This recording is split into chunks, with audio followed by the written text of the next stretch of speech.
Africa that were once part of the Black Down. I was a singer in a local singing group, opening for Pastor Domino and all that. That was at the Criminal Ballroom. But to celebrate the most important thing, and that is community. Community coming together.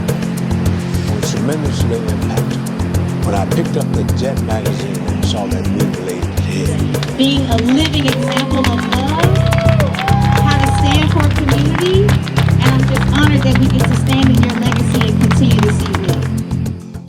My name is Joan Lewis. I took on the name Tarika because I wanted an African name and an African identity. But this was years and years. Let's say in the 1980s is when I changed my name. I still use Joan because I'm searching for relatives. I'm searching for my maternal relatives and my paternal relatives to find out where we came from, how we got there, who we're related to. And I am so happy to say that I have found living African relatives. I have family trees. I have ethnic groups. I have people I can communicate with. I met one gentleman from Accra, Ghana.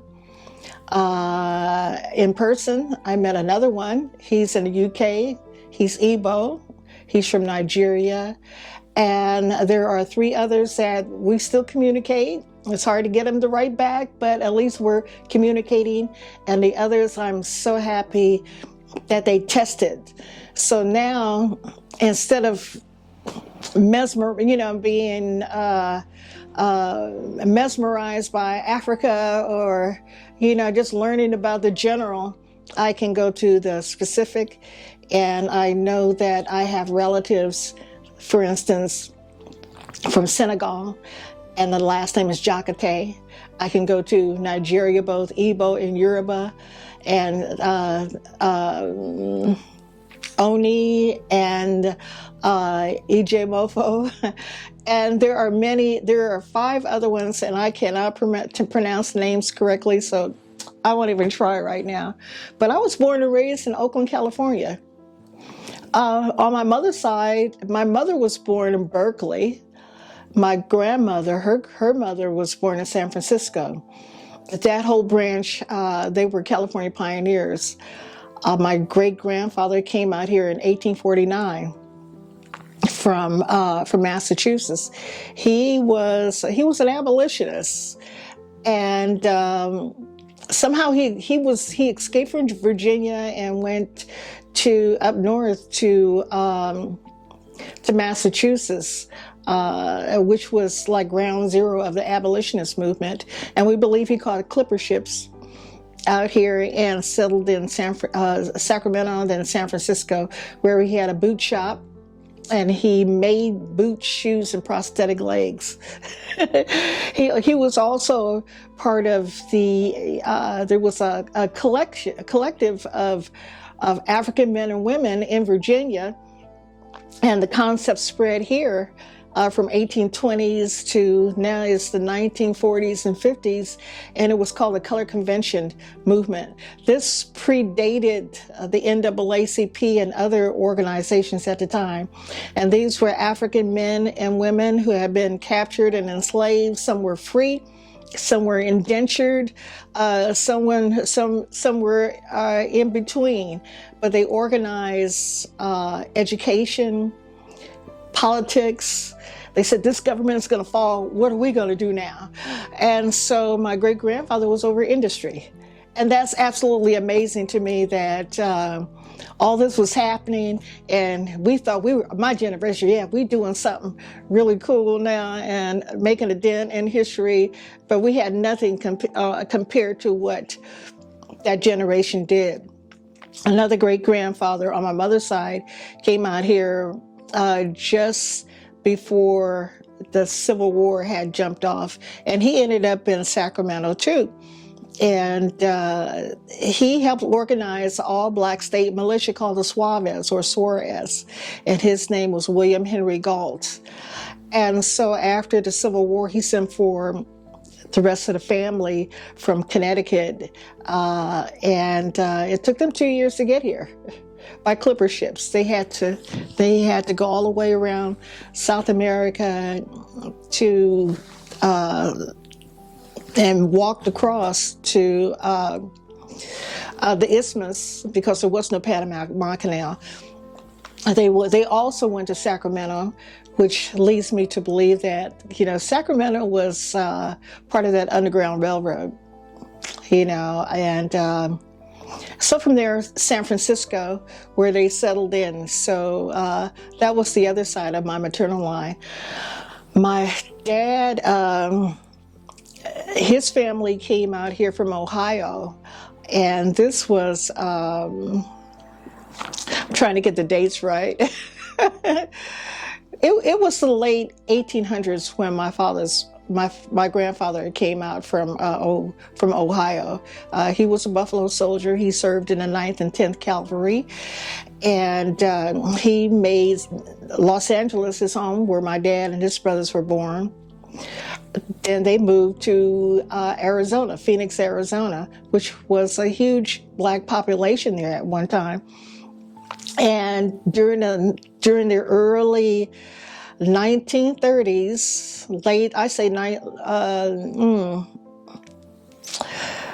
just before that, I say around 1925, my dad and his brothers did midget boxing.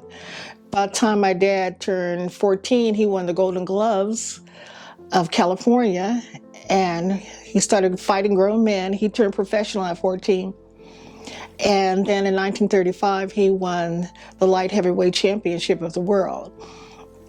So my dad was a professional boxer. To me, he was just a big man, and we were scared of him. He just had to look at us. He never hit us. So glad. And I appreciate him even more now because he never hit my mother or called her out of her name. And his hands were registered weapons. And so after he retired from boxing, he and his father, they opened up a boxing gym in West Oakland on 5th and Union. There they trained young men to be men and the art of boxing. They held many, they promoted a lot of boxing in Oakland, then at the old Oakland Auditorium Arena. And his brother, Dr. Joel Lewis, he sent him to Howard University. He became a physician. And when he came back after World War II, he too settled in Oakland. He actually built a doctor's office from the ground up. It is now Kiwi Pediatrics on Alcatraz Avenue in South Berkeley. On the corner there, which is now a hair shop, was all black pharmacy. They had a dental office upstairs. And so these black men who had been educated in medicine came back to the community and served the community. And a lot of times it was on a barter system, but they were the type of men who would come to your house and treat you if you were ill, if you were sick. And so I was really blessed to be in between two families, and two rather large families that liked each other, that did things for each other, that showed my generation, myself and my first cousins, what they should do.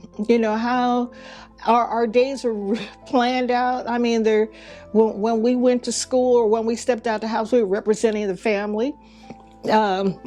You had to act a certain way, dress a certain way. You just couldn't go outside the house and act any old way at school or up and down the street. And of course, you hear the stories of everybody up and down the street was your mother. It's true.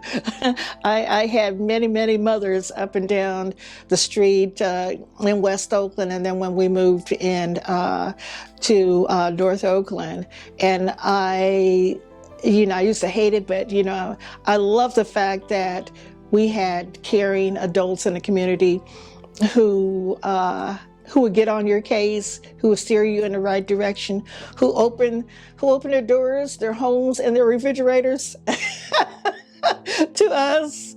And it was like we were all family anyway. So I was really blessed, and the families were the Lewis families and the Reeds of Berkeley.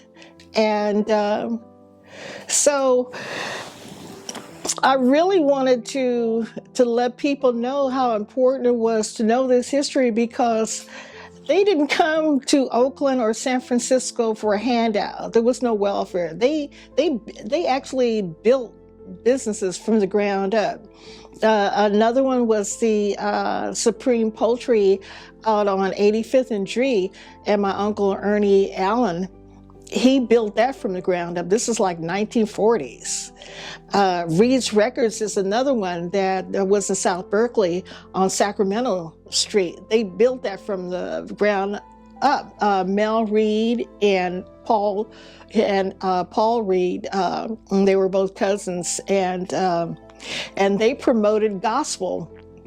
They had one of the first gospel stations in the Bay Area, perhaps California, if not nationally, that started promoting gospel music. And then at the old Oakland Auditorium and Richmond Auditorium, and maybe some of your parents or grandparents attended these big celebrations and concerts, gospel concerts that were started by Mel Reed and Paul Reed of South Berkeley. So that's the family I came from. And I went to local schools, and we had full music programs. We had full-time music instructors. We had orchestras. We had, when I went to junior high school, they had a chemistry lab. They had wood shop. The boys had wood shop and metal shop. At Oakland Tech, they had an airplane hangar. Well, that's when my brother went there. They had an airplane hangar, and they had an automotive department, and they had an ROTC. I was on a swim team, and then by the time I found out that I was Black, when the 60s rolled around, myself and the Pointer Sisters, we were like, okay, we Black now, what? And so it was a rude awakening, and for us. And I'm not saying that we went to integrated schools. We attended integrated churches, those of us in the neighborhood, and I say for our neighbors at that time, were kind and giving, and we all looked out for each other. I really believe that during the phase when the Black economic base was dismantled in San Francisco and in Oakland, when they built BART, when they built the freeway, the 880 freeway, when they also built that terminal where the BART, coming from San Francisco, went down and then came back up in West Oakland and took out all those homes and destroyed all those businesses. It's like there were almost 3,000 African-American businesses, like between 3rd and 9th Street. Marcus Garvey had one of the largest chapters in West Oakland there. The building's still there, but the people got moved out. Literally moved out. And so, and that's when we began, my generation, when I came of age, we started to see a change. I guess around 14 and 15, we started to feel and notice a police presence here. And it was one incident that really was my wake-up call. And that was at the Playland at the beach in San Francisco. and myself and a couple of the Pointer sisters, me and Pat and Bonnie, her older sister, and her sister-in-law, Fritz Pointer's first wife, and we drove over to Playland at the beach, went swimming, had our little cute swimming suits on. Well, everybody cute when they 14 or 15, okay. So we just had been on one of those roller coaster rides and saw the fat lady sing. They had a statue that would wiggle and laugh. You'll Google it. And it was just a awesome little place to come. So anyway, these two grown men had this kid, and then they started punching him in the face like he was a grown man.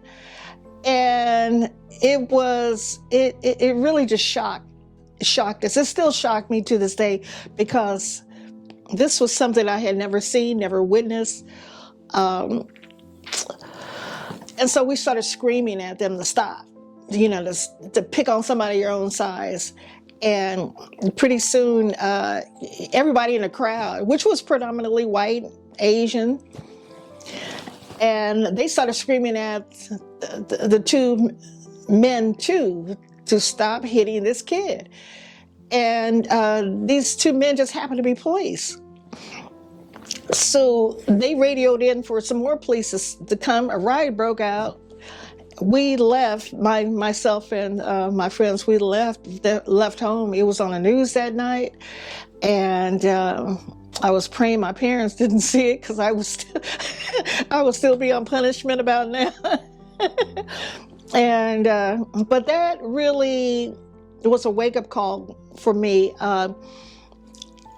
We had seen what was happening on the news with the student sit-ins in down south in Alabama and Mississippi, and we started hearing reports of the lynchings and the mass murders, and things all the atrocities that were happening down south.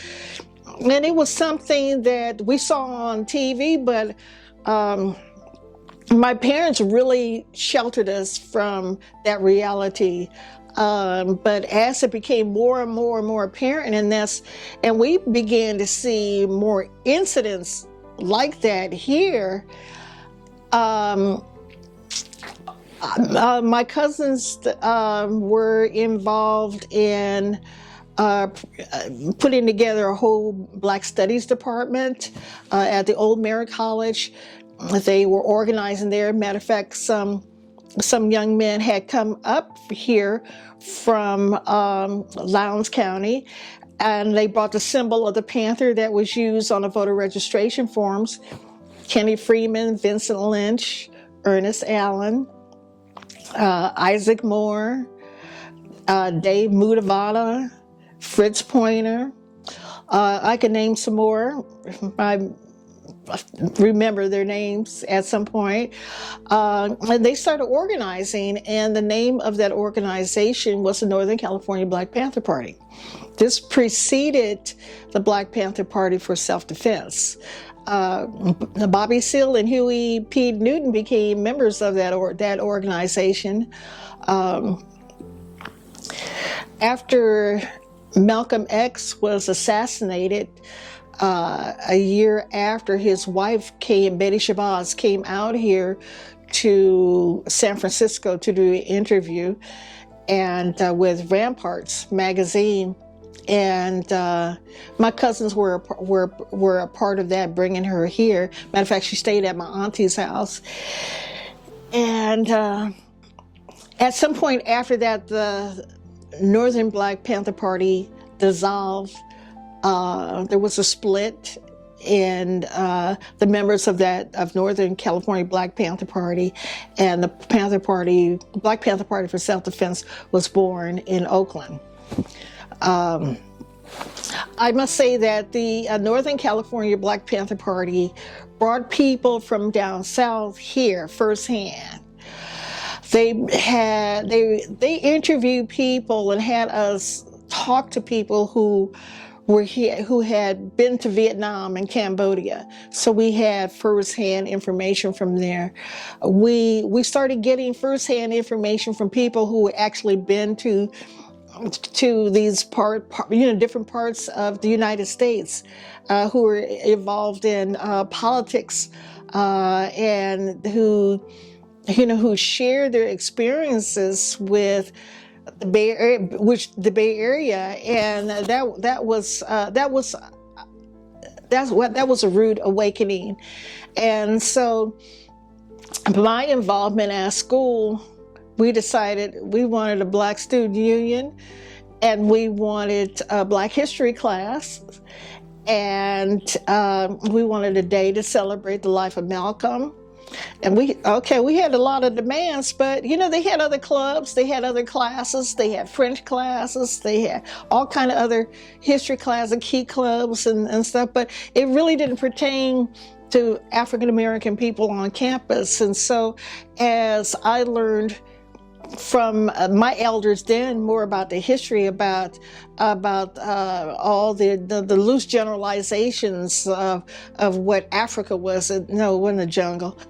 That they had civilization, that this is where the beginning of all of humanity came from, of not Egypt but ancient Kemet, of the great of pharaohs, the dynasties of that time, and how they actually came from southern Africa and moved up the Nile and then established universities then of all their creations and the personalities who came out of there, and how humanity spread to all over the world. That just blew my mind, and we wanted to know more about this. We wanted to actually read books from our elders who had devoted their lives to uncovering this information, like Dr. John Henry Clark and Frantz Fanon. We had to read that with the dictionary. I'm still reading it. and Dr. Benya Khan and Dr. Asa Hilliard, Dr. Ivan Van Sertima, and they were traveling the world and capturing images and digging up information, and Sheikh Anta Diop and Dr. Theophil Benga, who were doing the melanin content on the ancient Kamites, and discovering their names and the languages and how it relates to us here, and that there were indigenous Africans already here in North America. And I'll have to fast forward to, I'm skipping a lot of my sojourn through the Black Panther Party. Shortly after that incident over in San Francisco and us organizing on campus then, I used to go to the meetings they had meetings on 42nd and, then Grove Street, or Martin Luther King Street now, and which Huey and Bobby Seale were a part of. And there were great debates at the Old Merritt campus on the backside. They had forums, and they would have fierce debates about the history, about politics, about our movement, about what we should do, how should we address things, what can we do at that school? And so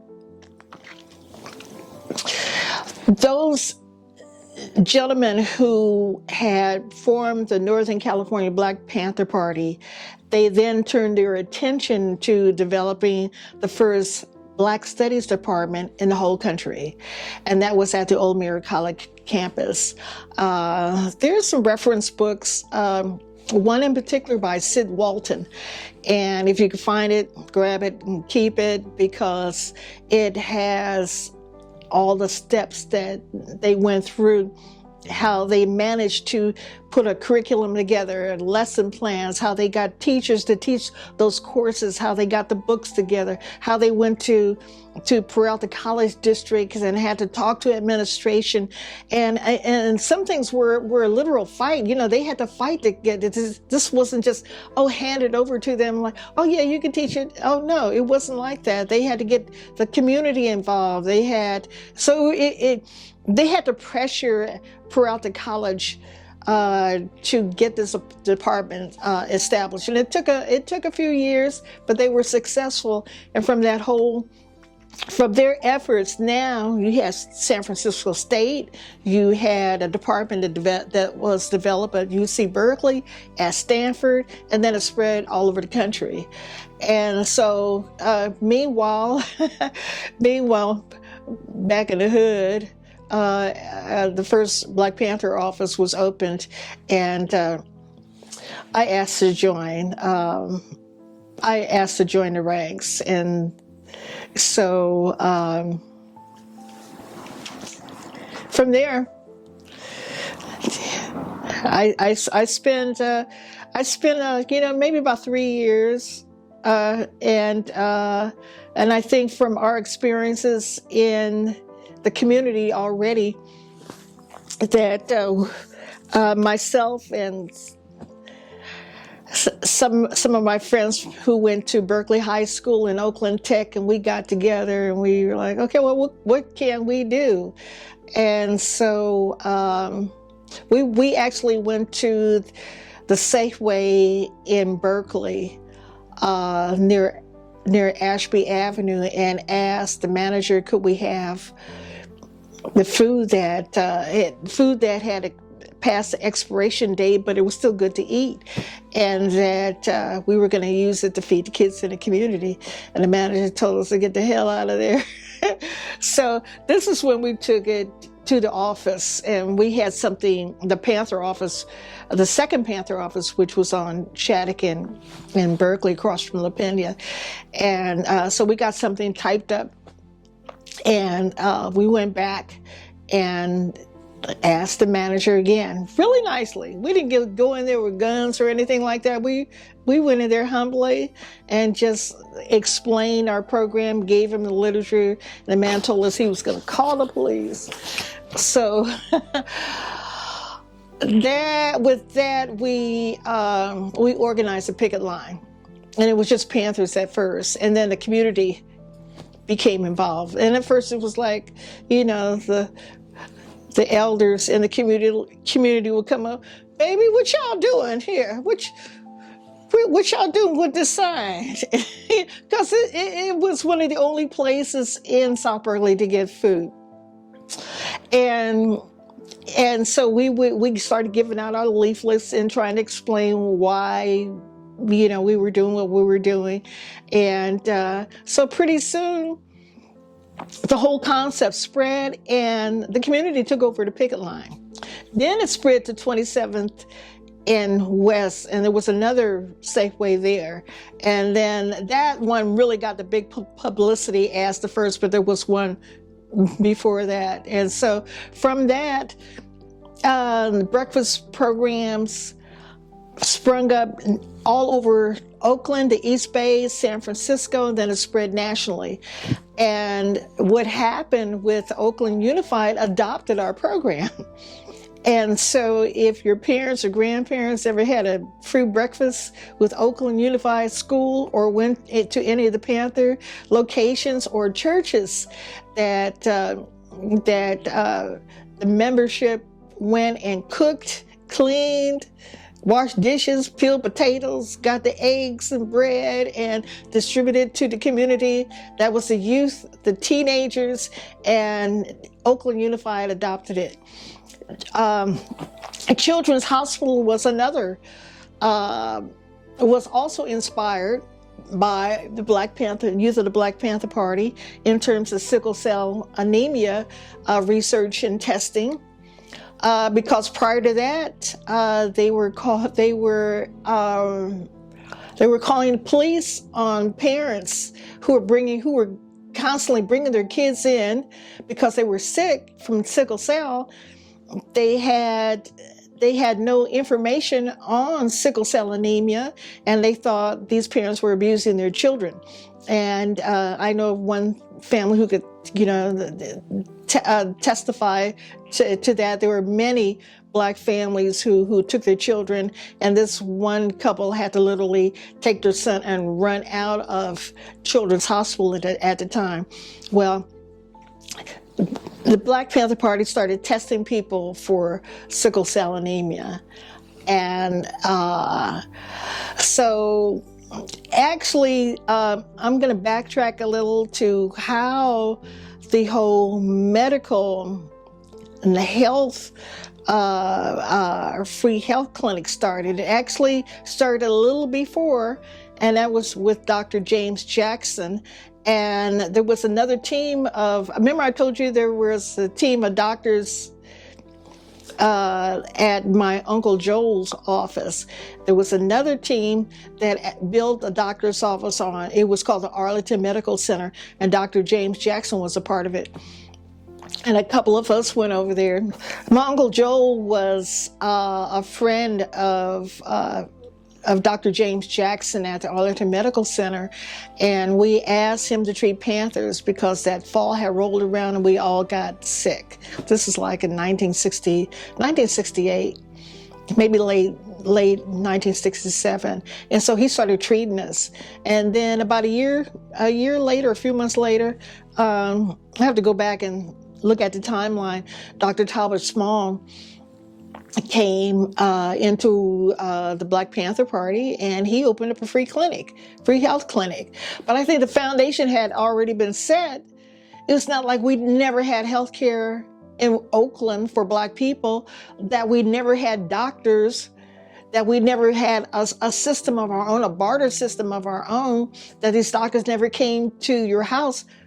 We did. The survival program sprung up where we, with the food giveaway and clothing and other services, the elder services, escorting services, the shoe giveaway, and all these survival programs that we had, free legal teams. Well, prior to the Black Panther Party even starting, we already had these things in the community, and they were called businesses. We had, I told you about the doctor's office my uncle built. He's not the only one. It was Dr. Brown on Ashby. He turned his home into a doctor's office. The Arlington Medical Center, that building is still there. Across from there, Dr. Traylor, he was an ophthalmologist. There were other Black men, and I emphasize Black men who love our community so much. They didn't go up in the hills or Walnut Creek or someplace else to serve those communities. They served Black people here in the community. And it wasn't a big stack of papers, or was it, a real high price to pay on a monthly basis to, like Kaiser and all, these other hospitals who are really ripping people up, ripping people off. Okay, that's a whole nother conversation. It was Black men who had family here and regarded their neighbors as family. And Dr. Lewis would come to your home. Dr. Traylor was another one, Dr. Robert Traylor. They have descendants now who grew into those positions, who are their children, who are now physicians. There's a couple of my family, 3 or 4 of my family. Matter of fact, you'll find that some of the same career choices you'll find in your genetically related relatives. So that was the beginning. That was my experience within the Black Panther Party. There's way more to it. I testified at Huey's trial. I don't know if you knew that or not. I testified at his trial. Pat Pointer and I were with Huey that night of that infamous shootout. We were at a party down at 42nd and Grove, or Martin Luther King Street. We had a cultural center there, and we dropped Huey off to get his Volkswagen from his girlfriend's house. Huey happened to live down the street and around the corner from myself, and he stayed there with his girlfriend. And then all hell broke loose. The night of the infamous shootout that happened on 7th Street in West Oakland. Late in the evening, I got a phone call from some former comrades, and they told me what happened, and then I can't remember how I got to Highland Hospital. Some friends came and got me. We ended up there, and it seemed like every policeman in California was there, and we were not able to go inside of the hospital. But of course, some photographs emerged of Huey, the wounds in his stomach, and he's actually chained to a gurney with his hands above his head, and it was just a horrible night. And so Charles Gary, his attorney, they asked me to testify as a character witness, and which I did. I was still in high school at the time, and at Oakland Tech, and so. It was on after that. Charles Gary and his team, they were able to save him from the gas chamber, and that was our intention too. And eventually he was released from jail, and but it was pins and needles the whole time. But it was interesting how many different communities came together in solidarity.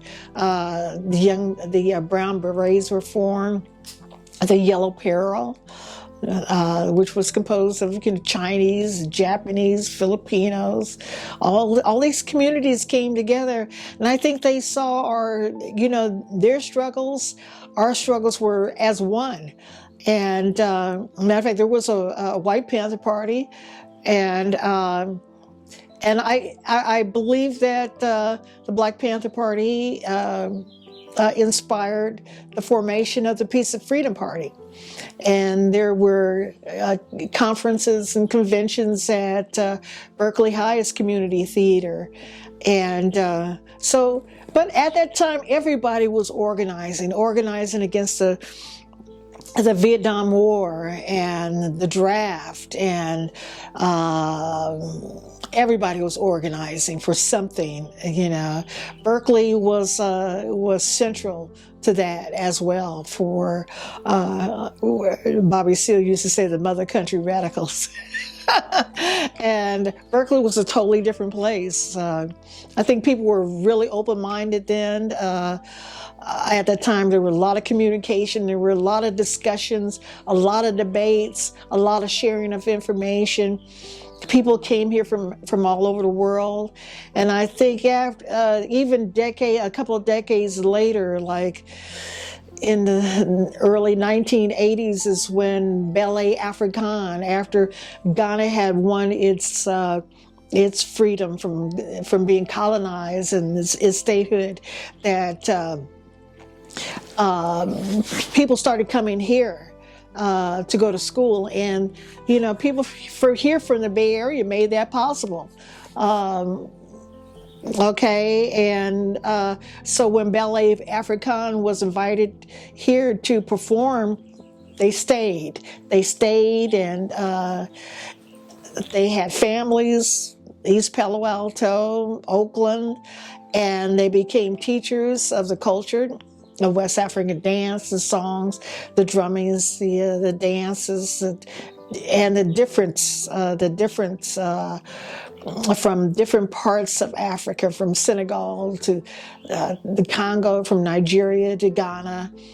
And they shared the languages, they shared the food. And just think, beforehand, we had never met anybody directly from the continent. Now you have, there's dozens of Ethiopian restaurants all up and down Telegraph Avenue. There's chapters here from Ghana, from Senegal, you meet people all over now. And it's because of the youth, Black youth here in the Bay Area, that made that happen.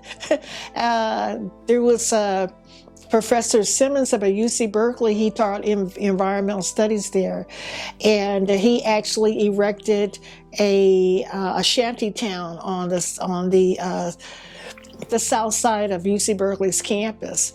And at that time, Berkeley had called in the National Guard because of People's Park and all the other demonstrations that were happening up there, and it was in an effort to get UC Berkeley to divest in apartheid, which happened, And then an office was opened up in South Berkeley with Professor and Dr. Wade Nobles was a part of that. One of our assembly members, Keith Carson was involved in that. A number of people were involved in that. I used to help out with that, and we were able to help get Nelson Mandela released. So when he was released from prison, and he was able to travel, he came to Oakland, and that's why. Because the young people here in Oakland demonstrated, fought, changed legislation, put pressure on businesses and corporations economically, UC Berkeley. And at the time, actually, prior to that, this was around 88, I was working at Hallmark Cards in Kansas City, Missouri, and I had won a 2-year scholarship, internship, and they wanted me to stay there. They invited me to stay there and work. They had a condo ready for me, car, everything, retirement package. Then at our final dinner, we had, with the interns, we had 6 from the East Coast, 6 from the West Coast. I was one of the 3 from the Bay Area. And why they have a PowerPoint presentation of all their franchises all over the world. And there was they had 2 in South Africa, one in Johannesburg. I said, oh man, I can't do this. And so we all had to speak, and thank everybody there. And I said, I will gladly accept working at Hallmark Cards. I love this place. As soon as you divest in apartheid. And I sat back down. You could hear a pin drop. But I could be retired now. But it's all right. I don't think I could have lived with my conscience, with accepting that position. And Hallmark Cards had invested in apartheid. It was one of the best places to work. They had 600 artists employed there in Kansas City, Missouri. The building was 9 stories tall, and they had other campuses. And it was like everybody in Kansas City, Missouri worked at Hallmark in some capacity. They had business, the administration, they had advertising, they had a writing staff, and there were about 4 of us. And then when the interns came, when we came, there were like 12 of us, 6 from the East Coast, 6 from the West Coast, 3 of us from the Bay Area. And I love working there. It was open 24 hours. They're on an honor system, so you can go in there, work, and get your work done 3 o'clock in the morning if you wanted to. They furnished all the artists with whatever materials that they wanted. If they didn't have it, they would send for it. Didn't matter where or where. They had another. Actually, it was a block long, a city block long for photography. They had all the latest equipment, all the latest developing. They have rooms and rooms of storage of props. So when you see all the little specialty cards where you see something set up, they have prop rooms, like in a theater for theater. Costumes, period stuff, things by the season. They were planning like 2-3 years in advance. And so I designed greeting cards. I designed some gift wrap. I love working at Hallmark Cards. I took my violin back there to Kansas City with me. I wasn't thinking about, really playing professionally, just to start playing music again. And I met Claude Williams, who was a violinist, and he originally was a guitarist with the Count Basie band. I saw him and J. Max Shan, who had created swing, had created the music.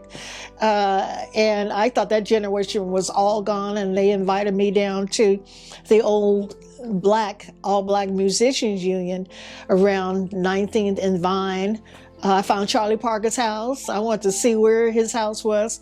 And there, like here, a freeway went through the black community where there was a very vibrant black downtown of businesses, clubs, restaurants, grocery stores. It was all gone, including Charlie Parker's house, father of modern jazz. And at the Old Musicians Union, they had nightly jam sessions from Tuesday through Sunday, and I got to meet 6 of the original members of the Count Basie band and Dizzy Gillespie's teacher, Piggy Malone. Jesus.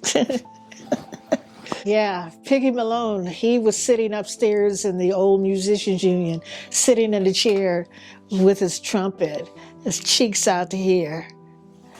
And so I got to meet him, shake his hand, and then they took me downstairs to the, they had a little restaurant, and they had a white baby grand, and there the old musicians would gather, and then they had these jam sessions like Tuesday through Sunday night. Amazing. It was like going to a university.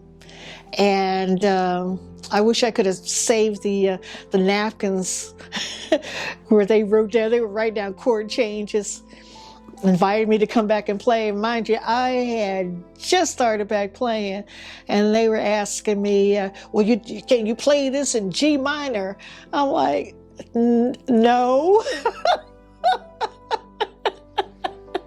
But it's like all your uncles, and they made me feel safe and at home, and like you were family there. And so I got a chance to sit in, even if I was playing one note. So how did you make your way back to the Bay Area?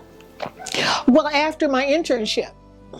After the summer internship ended, I came back to the Bay Area, and I started freelancing. And I graduated from the Academy of Art in San Francisco, and so I started freelancing, and it was all pretty much from word of mouth.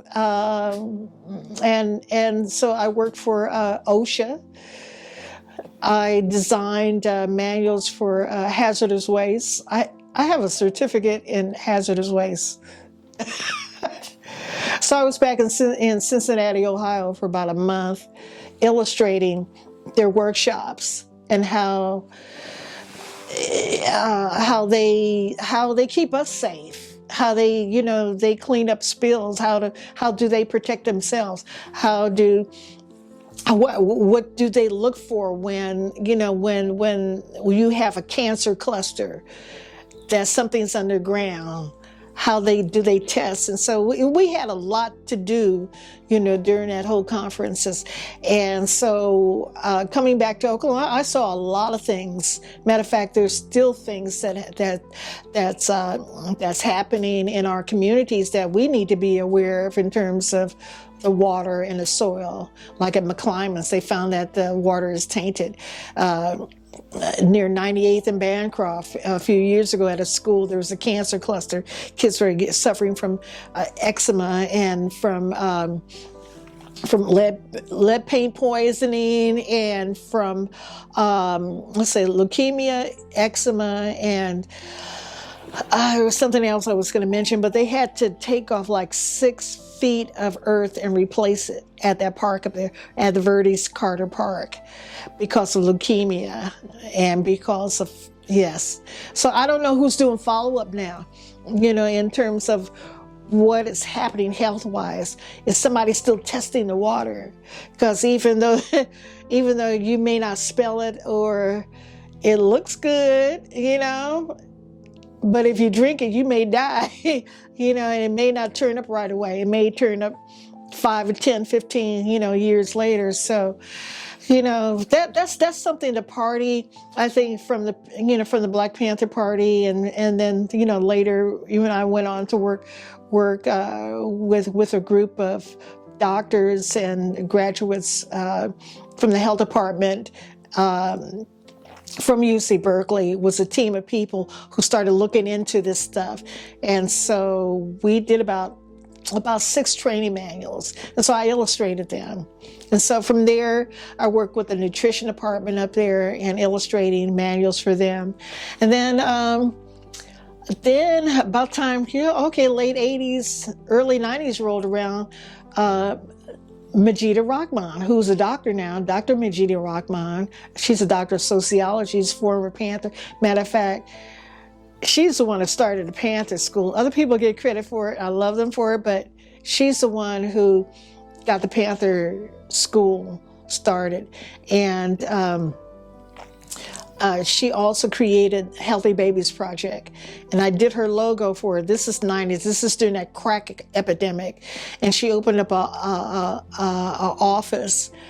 Well, she rented an apartment, hired a nurse, because there were women who were pregnant, who were dying from the crack, and the babies were dying in the womb. And so she hired a nurse in an apartment and started feeding people and getting women to come in and get tested and get prenatal care. And so unfortunately it grew. And so she asked me to do her logo. I did the logo for her. And then she asked me to come in and teach a history class. And so I taught history. Matter of fact, I got Anthony Browder's book. I bought about 30 books from Marcus Bookstore. And the young women who came into the program, they stole all my books. I was like, yes! I was happy. I had one book left.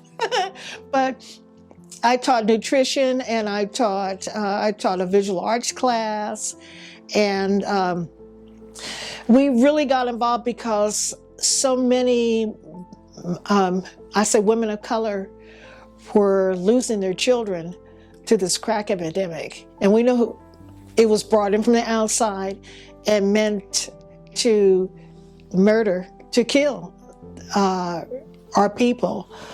Part of the genocide that happened here. And we have to come face to face and recognize who brought it in, why it was brought in, under what administration, how they profited from it, and how this was purposely dropped in not only Oakland, San Francisco, Los Angeles, New York, but in other cities that had a large African-American population.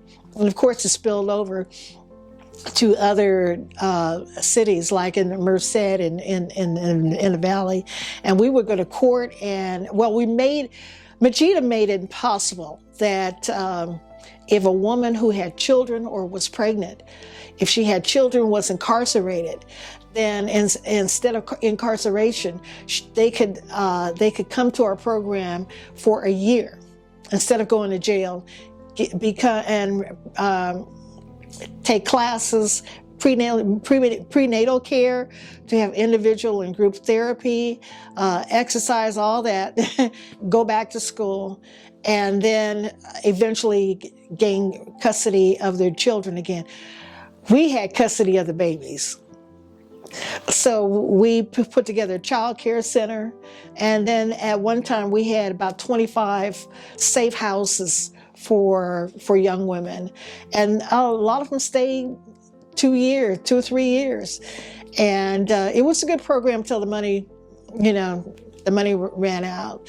But it's something that I think should have been institution in the Bay Area and in other cities, because it allowed, and there goes my headpiece, it allowed It allowed young women to deal with their, with their issues and to talk about it, to get, to receive, not only shelter, but, some group therapy and some tough love. Because we had former Panthers.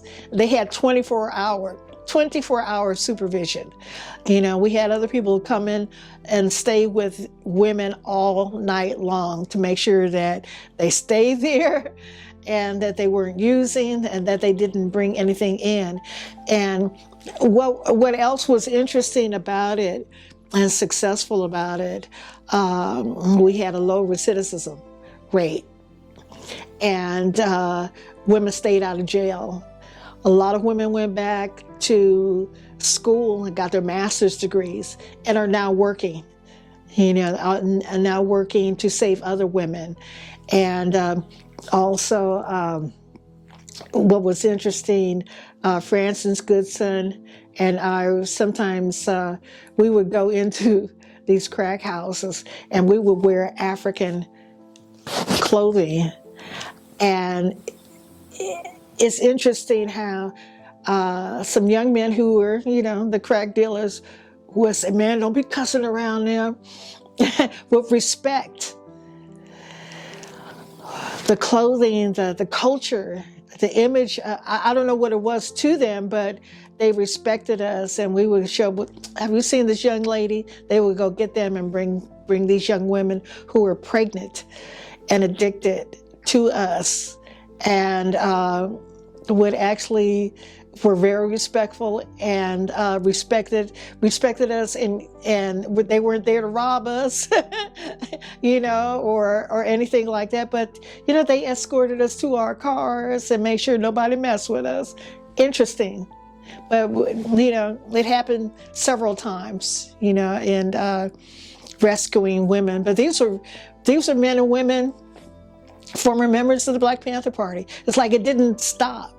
It's not like a photo. Now it's like a photo op. You have so many people doing fashion shows, pink hair, miniskirts, like, come, stilettos, like, really?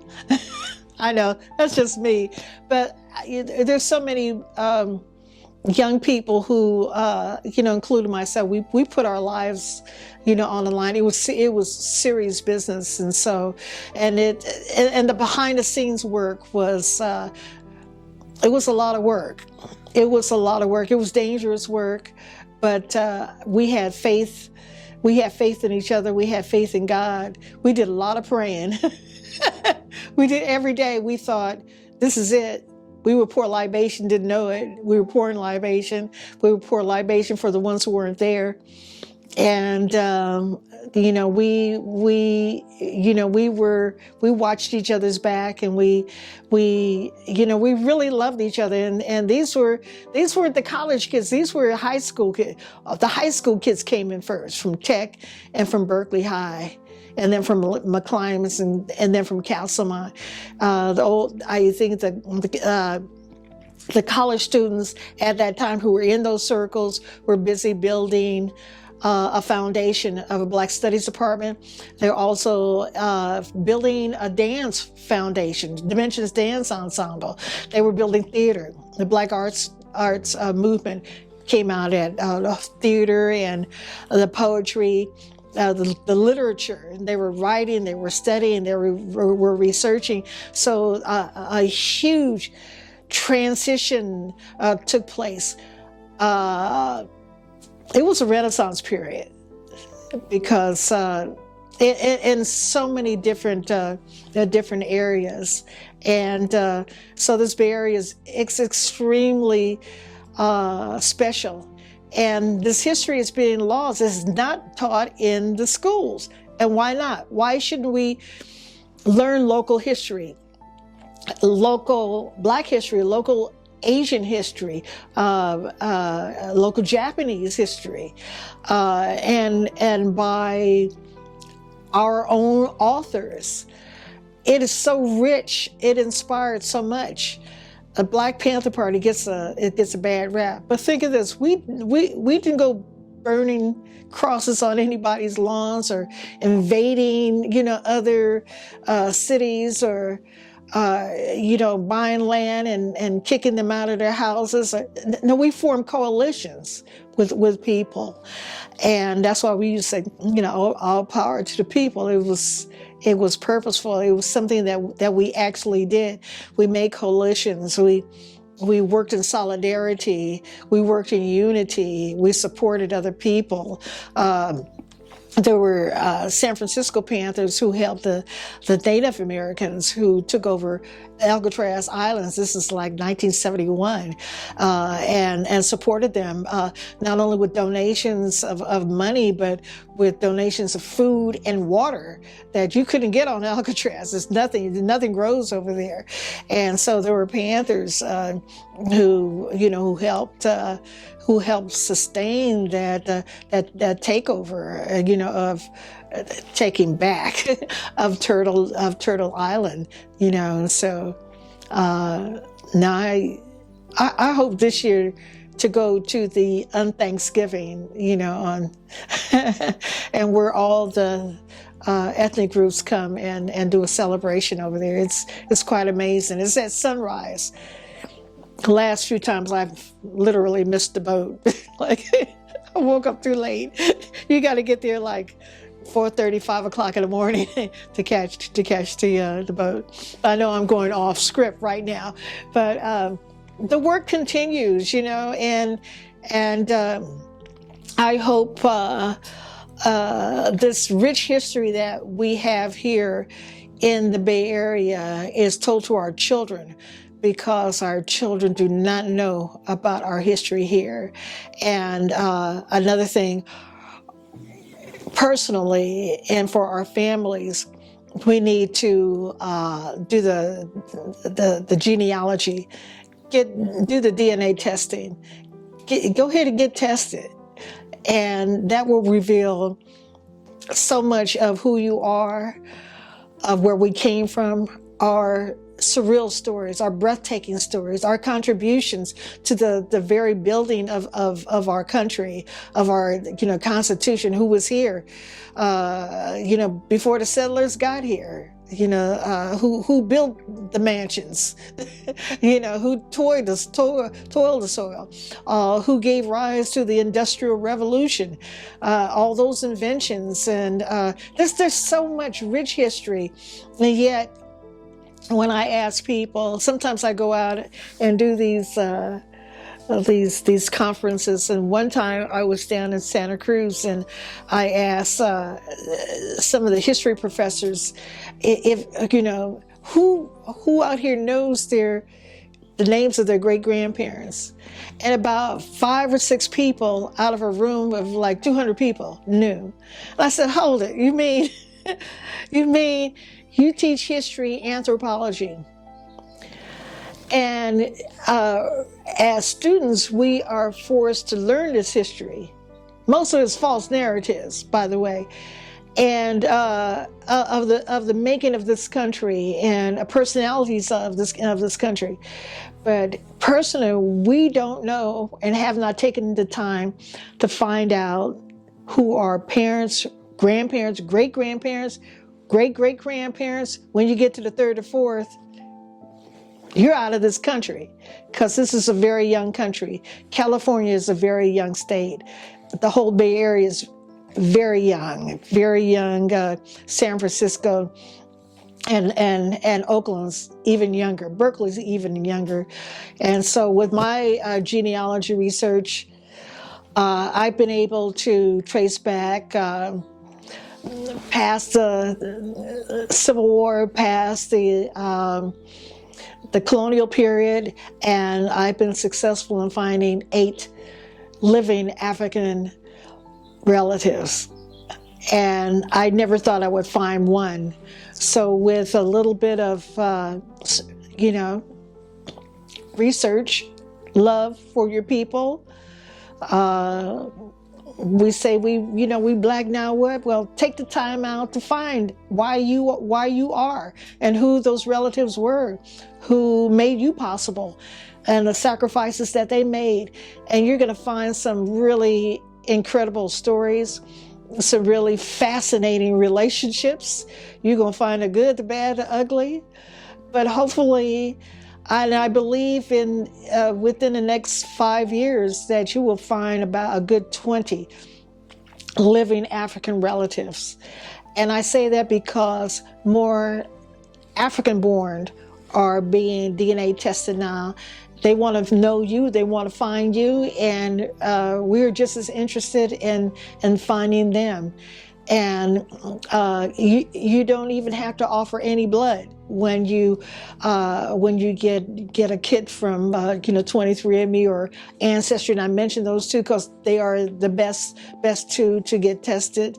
There's African Ancestry, which is good too. I'm eventually going to do that, but I've been successful with Ancestry and 23andMe because they connect you with shared matches, people who are living shared matches. You can get your percentages, you can get your health reports, you can build and document your family tree. And so I've done 5 genealogy workshops through AAACC and through the Black Women in Scott Art Exhibition. And I hope to do many more, and I've helped many people find their relatives. I found people I was close to and work with, like for instance, Karen Seneferu. That's my cousin. Yes. And so we did a whole genealogy session on blood memory, that the people who were drawn together could possibly be relatives. And so it's been a fascinating journey. Quick question. Yes. You as an artist, what are your dreams as an artist for Black San Francisco as a container of historical moments that does not get honored? What would you like to see honored? In the San Francisco Bay Area. Ooh. I have to be selfish and look at people, some people who in my family who came here, and that would be Edward West Parker. He was my maternal great-grandfather. He came out to San Francisco, to Sacramento in 1849. We found a census record that predated what we thought. We thought he came out here in the 1870s, but we found census records in the Sacramento area. He was a shoe and boot maker, and he also made prosthetic legs. He must have struck it rich in Sacramento. He belonged because he opened up a shoe shop on 4th Street, downtown San Francisco.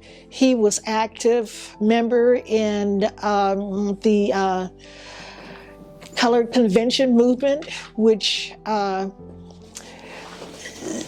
found a quote from them.